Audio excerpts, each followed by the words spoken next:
how to fix eBay listing error. So I'm going to show you a few things that you can do. The first one is going to be clicking the three dots here on your browser once you have accessed eBay, and then going into your settings.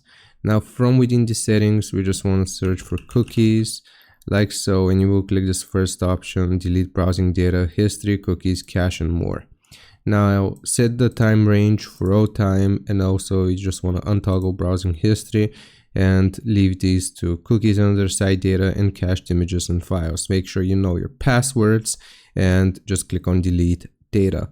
Once you have done this, if it still doesn't work, one more thing that you can try doing is when setting up your ad here, selling an item, listing an item, make sure that you follow the guidelines and that you are not trying to sell any prohibited items. So you just follow these steps, such as sharing item details, finding a match, and then editing and listing. And if it's a legitimate item and it complies with their guidelines, then you will be able to list it without issues.